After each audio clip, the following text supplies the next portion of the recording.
Son las 9, las 8 en Canarias. En la cadena SER, hora 25. Pepa Bueno. El Ministerio de Sanidad reconoce que incluso en el mejor de los casos no se podrá vacunar masivamente a la población contra el COVID hasta la primavera que viene. Y eso en el mejor de los escenarios que se barajan ahora mismo. Lo acaba de admitir Fernando Simón. Sabemos que la disponibilidad de dosis va a ser progresiva, con lo cual primero habrá que vacunar a algunos grupos prioritarios, y sabemos que si todo va muy bien no podremos vacunar a grandes grupos poblacionales hasta por lo menos la primavera del año que viene. Esto implica un periodo aproximadamente de 6 meses. Si todo va bien, será el momento en el que podremos pensar que tenemos al menos una herramienta que nos ayuda claramente a controlar de forma muy eficaz la pandemia. Hoy España ha vuelto a superar la cifra más alta de contagios registrada hasta ahora.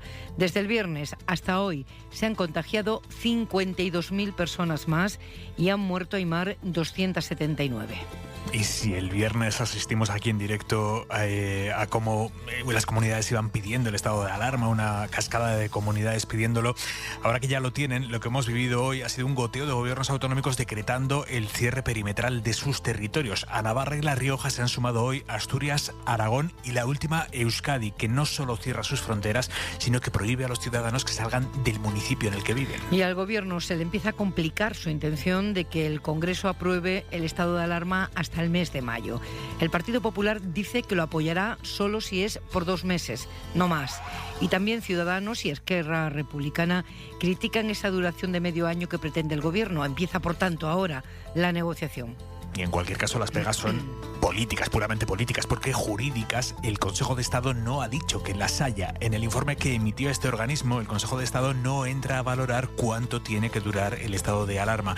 Sí avala que se limiten derechos fundamentales mediante este mecanismo excepcional. Javier Álvarez. El órgano consultivo del Gobierno ha emitido su informe preceptivo en el que no aporta objeciones esenciales al estado de alarma decretado por el Gobierno. Está en consecuencia conforme a lo redactado por el Ejecutivo. Según han confirmado a la cadena SER algunos de sus consejeros, el estado de alarma está precisamente para eso, para poder limitar algunos derechos fundamentales como el de circulación o el de reunión, porque no hay otro instrumento que lo permita.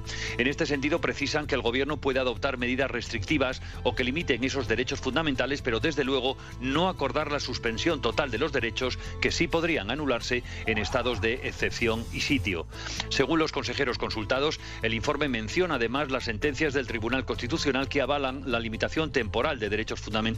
Por ejemplo, condicionar o directamente prohibir las manifestaciones si no cumplen los requisitos de seguridad sanitaria o cuando sus promotores no puedan garantizar la distancia personal necesaria para impedir los contagios.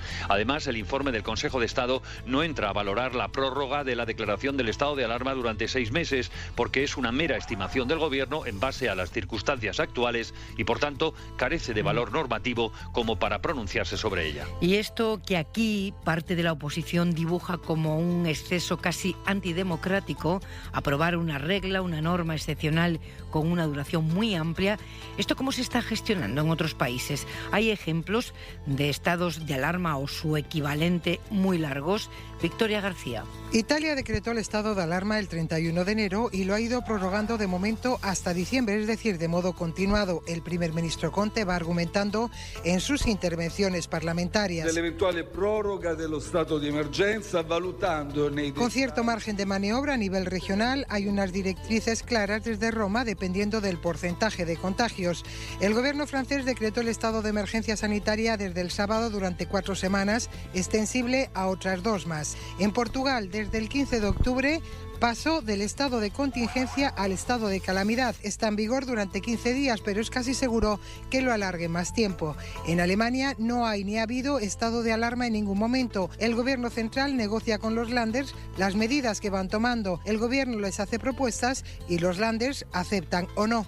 Y en Estados Unidos esta noche se vota definitivamente el nombramiento para el Tribunal Supremo de la jueza ultraconservadora con la que Trump quiere garantizar que la mayor instancia judicial del país quede escorada hacia la derecha por décadas.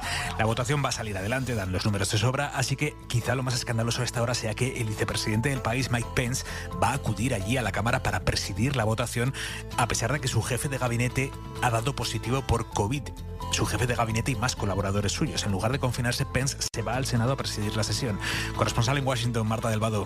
Buenas tardes. Al menos 5 asesores del vicepresidente han dado positivo por coronavirus en las últimas horas. Su jefe de gabinete entre ellos, en el tercer brote de COVID registrado dentro de la Casa Blanca. Mike Pence ha dado negativo en los tests que se ha hecho ayer y hoy, así que va a ignorar la petición de los demócratas para no presidir la ratificación en el Senado de la jueza Amy Coney Barrett. El voto de Pence es fundamental porque es el que decidiría en caso de empate, aunque en realidad, salvo sorpresas, no va a ser necesario porque los republicanos tienen los votos suficientes para confirmar a la jueza, la tercera propuesta por Donald Trump para el alto tribunal. Para el Partido Republicano, la confirmación de esta noche va a ser el culmen de una estrategia que llevan décadas construyendo, la de consolidar la mayoría conservadora en la Corte durante la próxima generación. El Obamacare, el derecho al aborto, el matrimonio homosexual o los derechos de los migrantes peligran con la nueva composición del Supremo.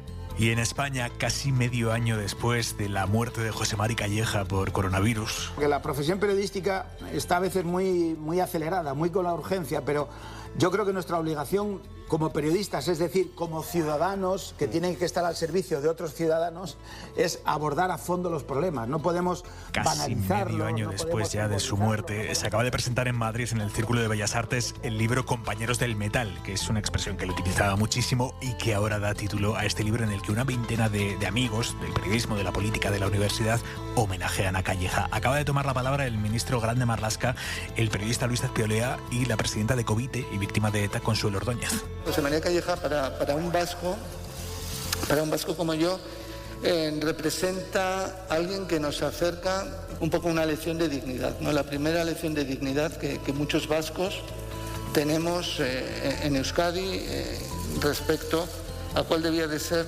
nuestra actitud, una actitud como personas hacia la violencia terrorista. Es decir, los periodistas sí criticamos a ETA, tanto en Euskadi como aquí, no todos, pero unos cuantos sí, pero donde él nos ganaba, donde él realmente se adelantó a todos, fue en reconocer a las víctimas del terrorismo, ¿no? Fue el primero que nos visibilizó, que nos humanizó, que nos dignificó. O sea, solo ya sentirle a él, los abrazos que pegaba, era tan sentido, era tan emocional. Compañero del metal, José Mari Calleja, a quien seguimos.